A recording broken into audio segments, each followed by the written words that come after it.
ನಮಸ್ಕಾರ ಸ್ನೇಹಿತರೆ, ಈಗಾಗಲೇ ನಮ್ಮ ಹಿಂದಿನ ವಿಡಿಯೋದಲ್ಲಿ ಕಾರಂಜೇಶ್ವರ ದೇವಸ್ಥಾನವನ್ನ ನೋಡ್ಕೊಂಡ್ ಬಂದ್ವಿ. ಇವತ್ತು ಅದರ ಪಕ್ಕದಲ್ಲೇ ಇರುವಂತಹ ಪಾಂಡವರ ಉಗ್ರಾಣ ಅಥವಾ ಪಾಂಡವರ ಗುಹೆ ಅಂತ ಕರೆಸ್ಕೊಳ್ಳೋ ಒಂದು ಪ್ರದೇಶನ ನೋಡ್ಕೊಂಡ್ ಬರೋಣ. ದ್ವಾಪರ ಯುಗದಲ್ಲಿ ಪಗಡೆಯಾಟದಲ್ಲಿ ಸೋತಂತಹ ಪಾಂಡವರು ಅರಣ್ಯವಾಸದಲ್ಲಿದ್ದಾಗ ಶಿವನ ಆರಾಧಿಸಬೇಕಿತ್ತು. ಆ ಸಲುವಾಗಿ ಈ ಕ್ಷೇತ್ರಕ್ಕೆ ಬಂದಿದ್ರಂತೆ.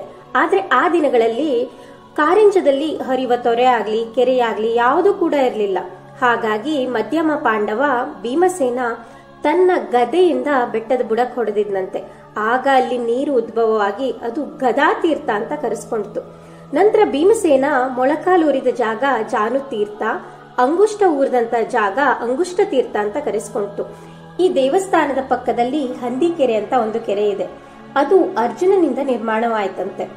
ಇನ್ನು ಇದರ ಹತ್ತಿರದಲ್ಲೇ ಪಾಂಡವರ ಗುಹೆ ಇದೆ.